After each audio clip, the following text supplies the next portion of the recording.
Assalamualaikum warahmatullahi wabarakatuh. Innal hamdalillah nahmaduhu wa nasta'inuhu wa nastaghfiruh wa na'udzu billahi min syururi anfusina wa min sayyiati a'malina. May yahdihillahu fala mudhillalah wa may yudlil fala hadiyalah.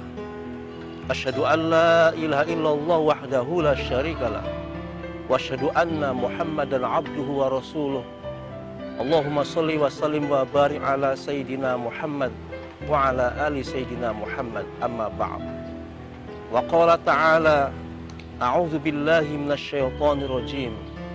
Bismillahirrahmanirrahim. Ya ayyuhalladzina amanu tubu ilallahi taubatan nasuha. Shadaqallahul azim.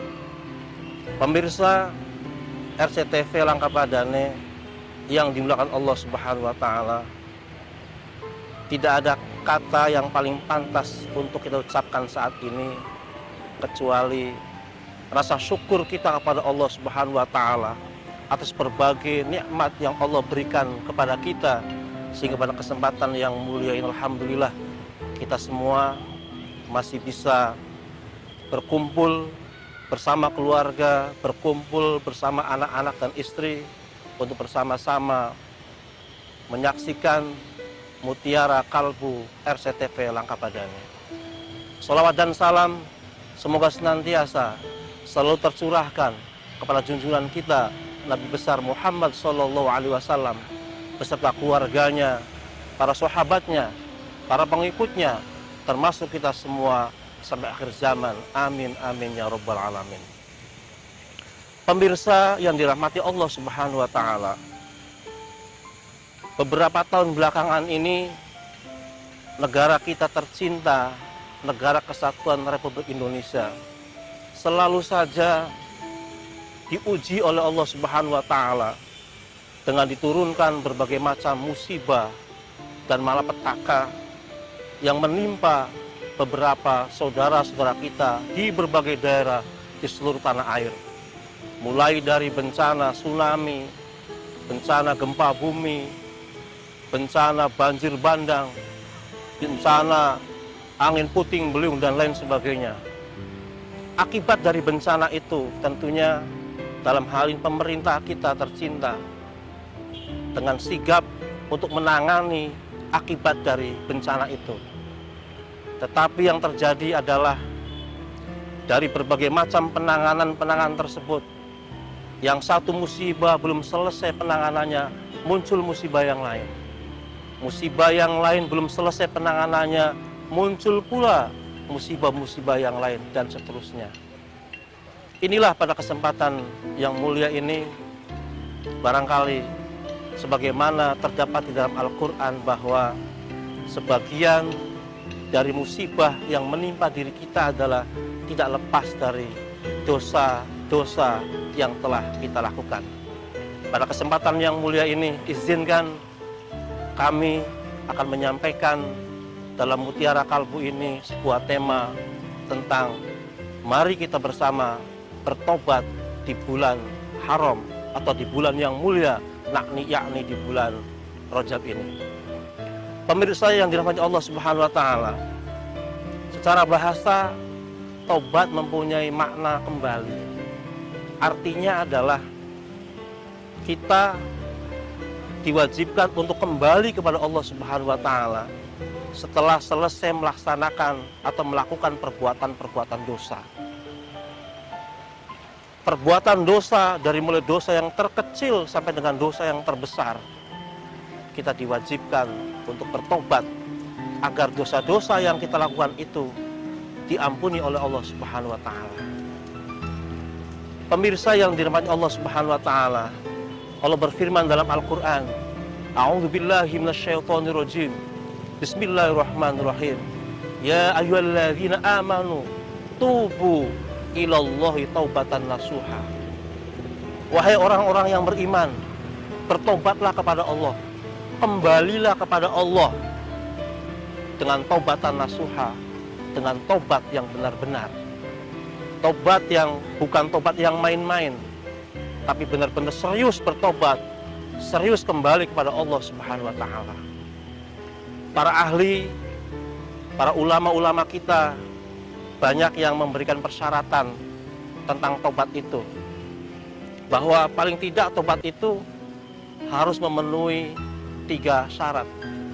Yang pertama tentunya syaratnya adalah harus niat betul-betul karena Allah untuk kembali kepada Allah dan tidak ingin mengulangi lagi perbuatan-perbuatan yang dilarang. Kemudian yang kedua adalah tentunya menyesali perbuatan-perbuatan yang telah dilakukan. Apapun perbuatannya, baik apakah termasuk dosa besar atau dosa kecil sekalipun, maka ada niat, ada tekad untuk tidak mengulangi lagi perbuatan-perbuatan, untuk menyesali perbuatan-perbuatan yang dilarang tersebut. Kemudian yang ketiga tentunya adalah jangan lupa setelah kita punya niat, punya tekad untuk bertobat, kemudian kita menyesali perbuatan-perbuatan yang dilarang dan berniat tidak akan mengulangi kembali. Kemudian yang ketiga jangan lupa adalah menghiasi taubat itu dengan memperbanyak amal soleh. Pemirsa yang dirahmati Allah Subhanahu wa taala, kita akan lanjutkan setelah hal-hal berikut ini.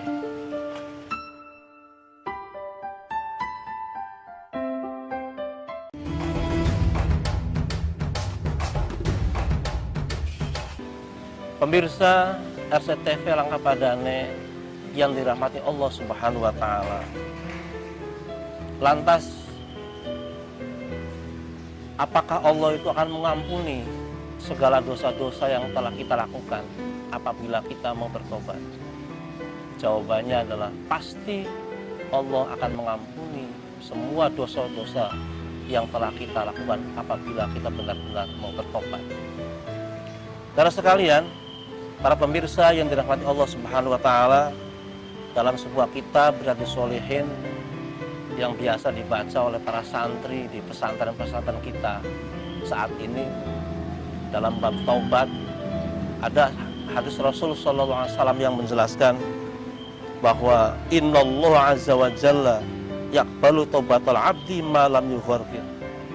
Sesungguhnya Allah Subhanahu wa taala akan menerima taubatnya seorang hamba selama napasnya, selama rohnya masih belum sampai ke tenggorokan. Hadis ini mengisyaratkan kepada kita bahwa apabila kita benar-benar mau tobat, mau kembali kepada Allah Subhanahu wa taala, mau menyesali semua perbuatan-perbuatan yang dilarang oleh Allah Subhanahu wa taala, tidak akan dilakukan lagi. Asal betul-betul niatnya karena Allah Subhanahu wa taala, maka pasti Allah taala akan mengampuni semua dosa-dosa kita.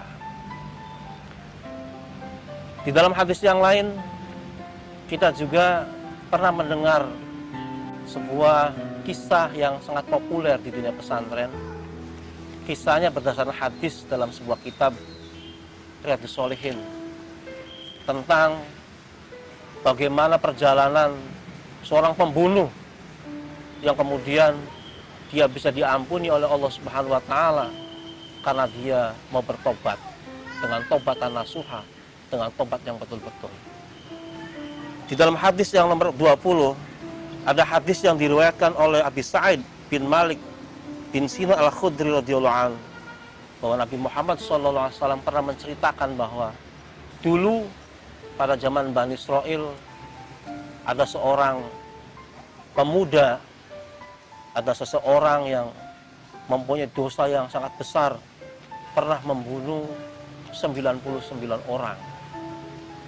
Kemudian dia mendatangi seorang yang alim, seorang yang ahli ibadah, seorang yang memahami tentang aturan-aturan Allah Subhanahu wa taala untuk mencari betul-betul mencari ulama itu dengan tujuan apakah dosa dia yang telah membunuh 99 orang itu bisa diampuni atau tidak. Maka suatu ketika dia bertemulah dengan seorang yang alim, seorang yang ahli ibadah. Pemuda itu bertanya, "Wahai Syekh, wahai seorang alim, saya pernah melakukan pembunuhan 99 orang. Apakah dosa saya ini bisa diterima atau tidak? Apakah tobat saya ini bisa diterima atau tidak. Maka seorang alim itu, yakni seorang rahib, seorang pendeta pada zaman itu, mengatakan bahwa kamu dosanya tidak akan diampuni oleh Allah Subhanahu wa taala karena kamu telah membunuh 99 orang. Maka dengan sigap, rupanya jawaban dari seorang rahib ini tidak menyenangkan, sehingga seketika itu juga seorang rahib ini kemudian dipenggal kepalanya, dibunuh, sehingga rahib itu kemudian meninggal dunia. Maka dengan demikian akhirnya berjumlah yang dibunuh dari 99 genap menjadi 100 orang. Kemudian dia mencari lagi dalam perjalanannya, ingin mencari seorang guru, ingin mencari seorang yang alim, betul-betul alim, ingin menanyakan tentang perihal yang menerpa dirinya, tentang dosa yang menerpa dirinya, apakah bisa diampuni atau tidak. Kemudian dia di tengah perjalanan ketemu dengan seorang guru, seorang yang alim. Kemudian dia bertanya, wahai seorang yang alim, saya telah membunuh 100 orang. Apakah dosa saya ini bisa diampuni atau tidak oleh Allah Subhanahu wa taala? Maka orang alim mengatakan, dosa kamu walaupun sudah membunuh 100 orang, Allah taala pasti akan mengampuni dosa-dosa kamu asal kamu betul-betul niat bertobat, niat kembali kepada Allah dan menyesali semua perbuatan-perbuatan yang dilarang oleh Allah Subhanahu wa taala. Maka kemudian rupanya laki-laki ini merasa bahagia dengan jawaban seorang alim ini. Lantas kemudian seorang alim ini menunjukkan, wahai syekh, wahai orang alim, kira-kira apa lagi yang harus saya lakukan? Kemudian orang alim itu mengatakan, kamu harus hijrah, kamu harus mendatangi sebuah tempat yang di sana banyak orang-orang yang melaksanakan ibadah, banyak orang-orang yang mendekatkan diri kepada Allah Subhanahu wa taala. Akhirnya dengan nasihat, dengan masukan dari seorang alim ini, seorang pemuda yang sudah bertobat ini kemudian melanjutkan perjalanannya, ingin menuju suatu tempat, ingin menuju suatu negeri yang di dalamnya banyak orang-orang yang melakukan ibadah kepada Allah Subhanahu wa taala. Kemudian dia pergi. Dalam perjalanannya ternyata Allah Subhanahu wa taala menghendaki lain. Seorang pemuda itu ternyata dengan tanpa diduga meninggal dunia di tengah perjalanan itu. Pemirsa yang dirahmati Allah Subhanahu wa taala, kita akan lanjutkan setelah pesan-pesan berikut ini.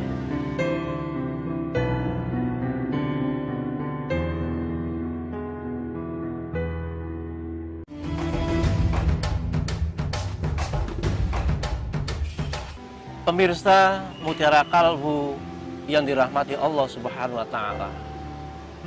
Jadi pemuda yang berniat ingin bertobat kepada Allah Subhanahu wa taala, yang ingin menuju ke sebuah tempat yang di mana tempat itu banyak orang yang beribadah kepada Allah Subhanahu wa taala, ternyata dalam perjalanannya pemuda itu meninggal dunia.